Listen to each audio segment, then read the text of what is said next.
আসসালামু আলাইকুম, স্বাগত জানাচ্ছি আরটিভির মধ্যাহ্নের সংবাদে। আপনাদের সঙ্গে আছি আমি ফারজানা তানি। এসএসসি ও সমমান পরীক্ষার ফলাফল প্রকাশ করা হয়েছে। সকালে সচিবালয়ে শিক্ষামন্ত্রী ডক্টর আনম এহসানুল হক মিলন ও প্রধানমন্ত্রীর শিক্ষা উপদেষ্টা ডক্টর মাহাদি আমিনের হাতে ফলাফল হস্তান্তর করেন ১১টি শিক্ষা বোর্ডের চেয়ারম্যানরা। ৯টি সাধারণ শিক্ষা বোর্ড, মাদ্রাসা ও কারিগরি শিক্ষা বোর্ড মিলিয়ে গড় পাশের হার ৬২.25%। এর মধ্যে জিপিএ ৫ পেয়েছে ১,১৬,৬৭৬ জন শিক্ষার্থী। এ সময় শিক্ষামন্ত্রী বলেন, এসএসসি ও সমমান পরীক্ষায় ৩১২টি শিক্ষা প্রতিষ্ঠানের কোনো শিক্ষার্থী পাশ করতে পারেনি। এসব প্রতিষ্ঠানের বিরুদ্ধে ধারাবাহিকভাবে ব্যবস্থা নেওয়া হবে। প্রধানমন্ত্রী শিক্ষা উপদেষ্টা ডক্টর মাহাদি আমিন জানিয়েছেন, ফ্যাসিবাদ সরকার শিক্ষা খাত ধ্বংস করেছে, গুণগত মান উন্নয়নে কাজ করছে সরকার। জিপিএ প্লাস পেয়েছে ১,১৬,৬৭৬ জন। প্রত্যেকটি শিক্ষার্থী তার খাতা পুনঃপরীক্ষা করার সুযোগ দেওয়া হয়েছে, সেই ক্ষেত্রে কোনো মানবিক বিষয় নেই।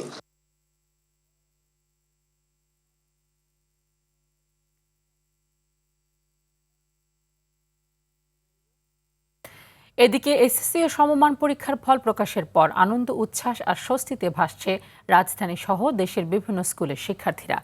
দীর্ঘ অপেক্ষা শেষে হাতে ফল পেয়ে যেন সব উৎকণ্ঠার অবসান হলো। আশানুরূপ ফল পেয়ে বাঁধ ভাঙা আনন্দে মেতে উঠেছে সদ্য মাধ্যমিকের গণ্ডি পেরিয়ে আসা শিক্ষার্থীরা।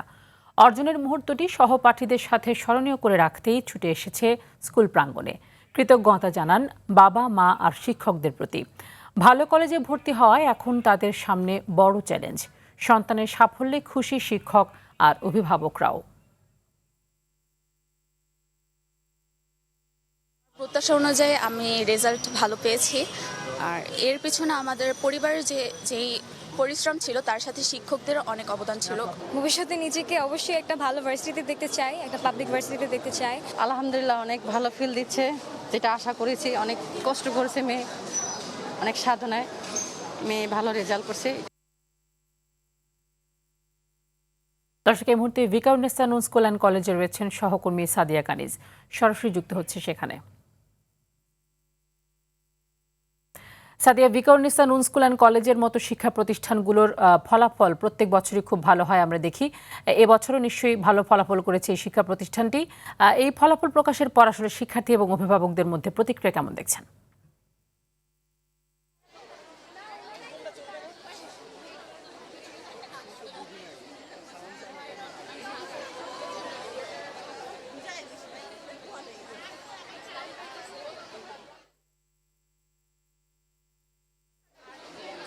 তানি, দীর্ঘ অপেক্ষার অবসানের পর অবশেষে ফল প্রকাশ হলো, আর তার কারণেই কিন্তু শিক্ষার্থীদের বাঁধ ভাঙা উচ্ছ্বাস। আমরা ভিকারুন্নেসা স্কুলে রয়েছি, স্কুল অ্যান্ড কলেজে রয়েছি। সেখানকার শিক্ষার্থীদের যে রেজাল্টের পরে তাদের যে উচ্ছ্বাস আপনি দেখতে পাচ্ছেন, তারা আনন্দ উচ্ছ্বাস সহপাঠীদের সাথে তাদের আনন্দ ভাগাভাগি করে নিচ্ছে। এবং অভিভাবকরাও এসছেন, সকালেই তারা এই স্কুলে আসতে শুরু করে।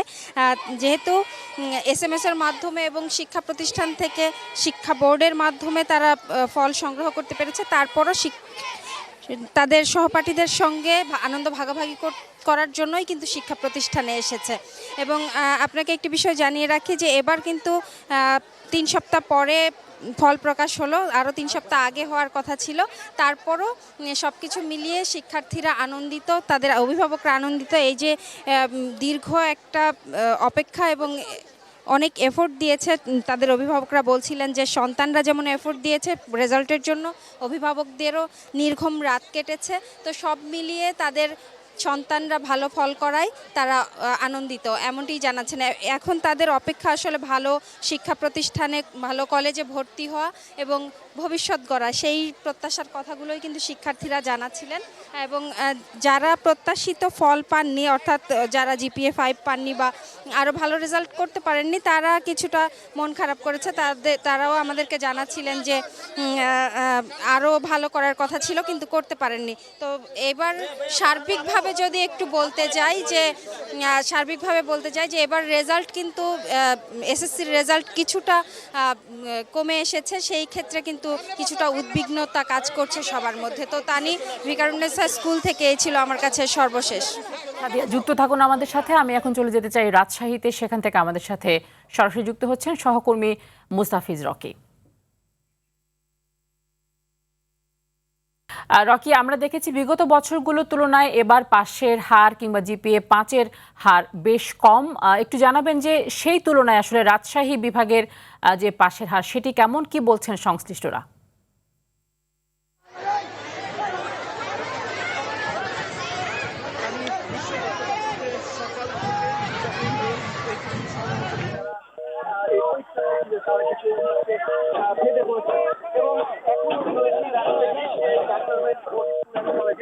এখানে আপনারা দেখতে পাচ্ছেন যারা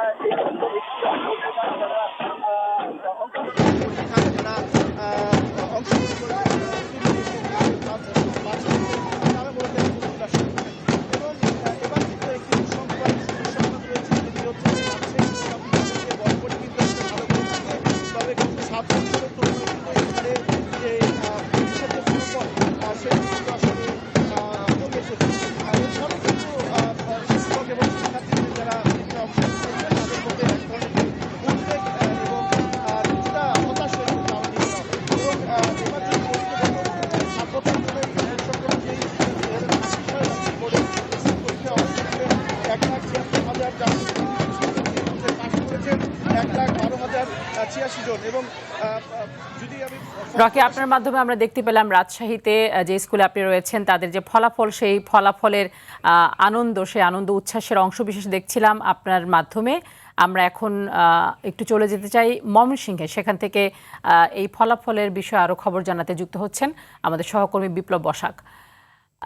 বিপ্লব, আমরা যেটা দেখেছি যে ময়মনসিংহে এবার ফলাফল সেটি মোটামুটি সব বোর্ডের তুলনায় কম।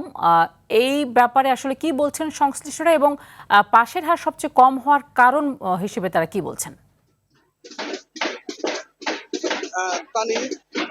আমি এই আজকে ফলাফল ঘোষণার পর ময়মনসিংহ শিক্ষা বোর্ডের চেয়ারম্যান, ভারপ্রাপ্ত চেয়ারম্যান, তার কাছে প্রশ্ন করেছিলাম যে ময়মনসিংহের সবচেয়ে কম ফলাফলের কারণ হিসেবে জানতে চাইলে তিনি যেটি আমাকে জানিয়েছেন যে ময়মনসিংহ যে শিক্ষা বোর্ডের 4টি জেলা আছে, অর্থাৎ শেরপুর, জামালপুর, নেত্রকোনা এবং ময়মনসিংহ সদর, তারা বলেছেন যে নেত্রকোনা অঞ্চল বা কিশোরগঞ্জ, হাওড় অঞ্চল বা ওইদিকে যে সীমান্তবর্তী জেলা, উপজেলা আছে বা সীমান্তবর্তী যে স্কুলগুলিতে আছে, তারা কিন্তু লেখাপড়া এখনো কিন্তু তারা পূর্ণ লেখাপড়া মনোযোগ দিতে পারেনি এবং তারা স্কুলগামী নয়।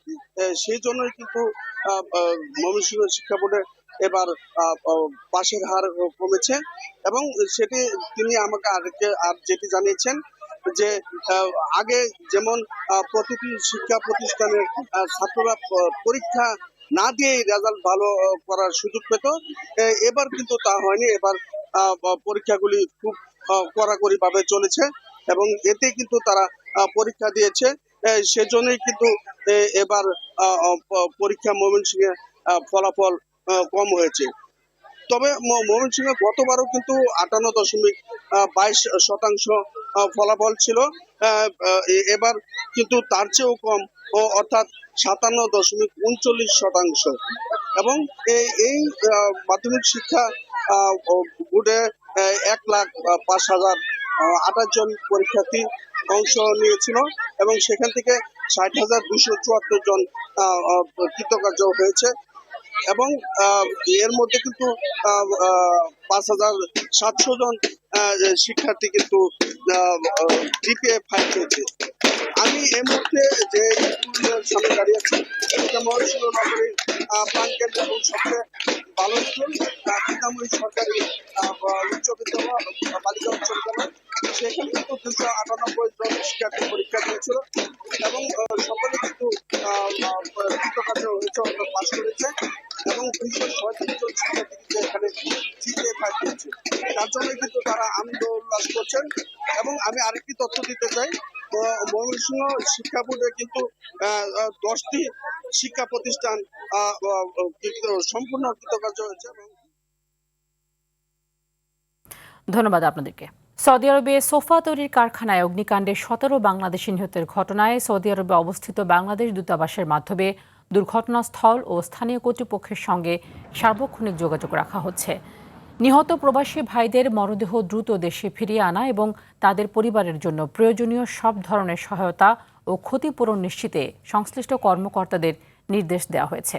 নিহতদের বাড়ি নওগাঁ, নাটোর এবং রাজশাহীতে। রোববার সৌদি আরবের রিয়াদের শিফা থানাধীন মুসা সানাইয়া শিল্প এলাকায় মর্মান্তিক এই ঘটনা ঘটে। প্রবাসী কল্যাণ ও বৈদেশিক কর্মসংস্থান মন্ত্রণালয় ভেরিফাইড ফেসবুক পেজে এই অগ্নিকাণ্ডের তথ্য জানানো হয়। অগ্নিকাণ্ডে বাংলাদেশি শ্রমিকদের মর্মান্তিক মৃত্যুতে গভীর শোক ও দুঃখ প্রকাশ করেছেন প্রবাসী কল্যাণ ও বৈদেশিক কর্মসংস্থান মন্ত্রী আরিফুল হক চৌধুরী।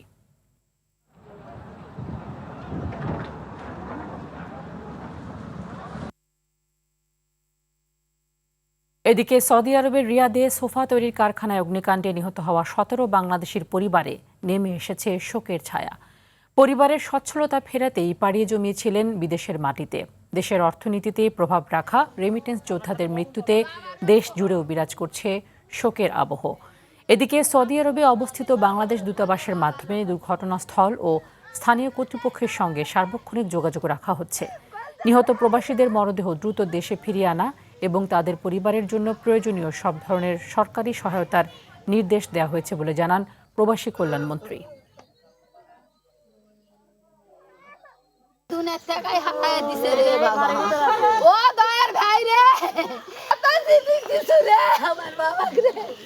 সরকারের কাছে জোরহাত করে অনুরোধ করে আমার একটা আবেদন যে আমার এই টাকা আমরা দেশের চাই, দয়া করে লাশটা বাংলাদেশে পাঠিয়ে দেবেন।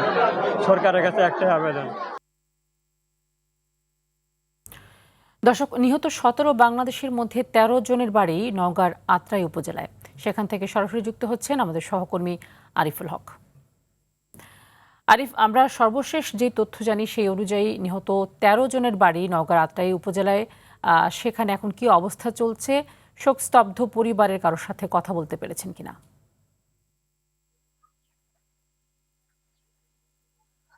তানি, আপনি জানাচ্ছিলেন যে সৌদিতে অগ্নিকাণ্ডে নওগাঁর 13 জন সহ মোট 16 জন নিহত হয়েছে এবং এই নিহতের ঘটনায় নওগাঁর আত্রাই উপজেলা থেকেই কিন্তু 13 জন প্রবাসী শ্রমিক তারা কিন্তু নিহত হয়েছে। আমি একটি নিহত পরিবারের সঙ্গে কথা বলেছি, তারা জানিয়েছেন যে আসলে তারা যখন দুপুরে খাওয়ার সময় বা রেস্ট সময়টাতে কিন্তু এই অগ্নিকাণ্ডের ঘটনার শিকারটি হয়েছিল তাদের সন্তানেরা এবং এর পরবর্তীতে সেখান থেকে বের না হওয়ার কারণেই কিন্তু তারা ওখানে অগ্নিদগ্ধ হয়ে মারা গিয়েছে বলে পরিবার আমাদেরকে জানিয়েছে।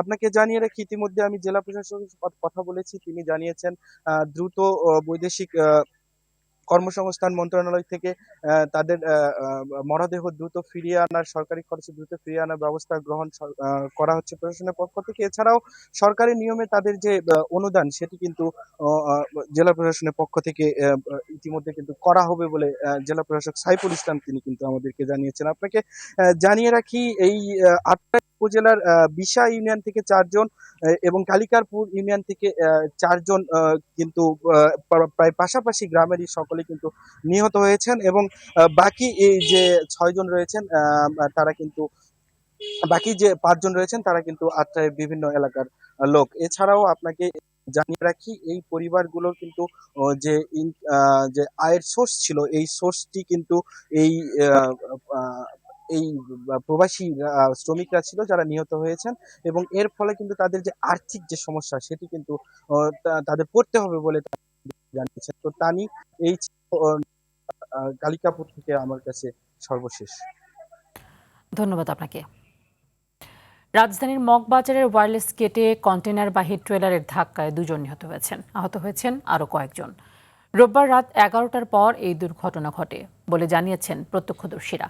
ফ্লাইওভার থেকে দ্রুত গতিতে আসা একটি লরি, একটি প্রাইভেট কার, সিএনজি এবং 2টি মোটরবাইককে ধাক্কা দিলে এই ঘটনা ঘটে। প্রত্যক্ষদর্শীরা জানিয়েছেন গুরুতর অবস্থায় সবাইকে হাসপাতালে নেওয়া হয়েছে। ঢাকা মেডিকেল থেকে জানা যায় এই ঘটনায় জামান ও রিয়াদ নামের দুজন মারা গেছেন। তারা দুজনেই নড়াইল সদর উপজেলার মধুরগাতি গ্রামের বাসিন্দা। ঘটনাস্থল থেকে তৎক্ষণাৎ পালিয়ে গেছেন লরি ড্রাইভার। এদিকে জামালপুরে রড বোঝাই ট্রাকে প্রাইভেট কারের ধাক্কায় AKM সামিউল হক নামের এক সহকারী জজ নিহত হয়েছেন। এ ঘটনায় চালক ইদ্রিস আলী গুরুতর আহত হয়েছেন। ভোর 4টার দিকে জামালপুর ময়মনসিংহ সড়কের লাহেরিকান্দায় এই দুর্ঘটনা ঘটে। নিহত সামিউল হক জামালপুর জজ আদালতে কর্মরত ছিলেন। পুলিশ জানায় রড বোঝাই ট্রাকটি বিকল হয়ে যাওয়ায় সড়কের পাশে চাপিয়ে ঘুমিয়ে পড়েন চালক ও হেলপার। ভোরে প্রাইভেট কারটি পেছন থেকে ট্রাকটিতে ধাক্কা দিলে ঘটনাস্থলেই সামিউল হক নিহত হন। পরে চালক ইদ্রিস আলীকে উদ্ধার করে জামালপুর জেনারেল হাসপাতালে ভর্তি করে ফায়ার সার্ভিস।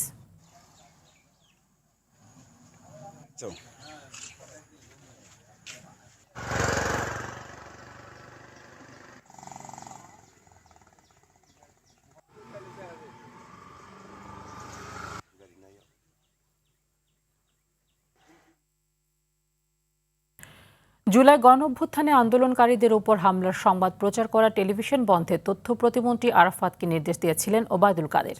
বিচারপতি নজরুল ইসলাম চৌধুরী নেতৃত্বাধীন আন্তর্জাতিক অপরাধ ট্রাইব্যুনাল 2-এ আজ এমন একটি কল রেকর্ড দাখিল করেছে প্রসিকিউশন। 6 জুলাই মানবতাবিরোধী অপরাধ মামলায় ওবায়দুল কাদের সহ 7 আসামির বিরুদ্ধে যুক্তিতর্ক উপস্থাপনের চতুর্থ দিনে আজও অভিযোগের পক্ষে যুক্তি তুলে ধরছে রাষ্ট্রপক্ষ। অন্যদিকে ট্রাইব্যুনাল 1-এ 2016 সালে কল্যাণপুরে জঙ্গি নাটক সাজিয়ে 9 তরুণকে হত্যা মামলায় শেখ হাসিনা, সাবেক আইজিপি শহীদুল হক সহ 8 জনের বিরুদ্ধে অভিযোগ গঠনের ওপর শুনানি হবে। মধ্যাহ্নের সংবাদ এ পর্যন্তই। দুপুরের সংবাদ 1:45 দেখার আমন্ত্রণ রইল। ধন্যবাদ সবাইকে।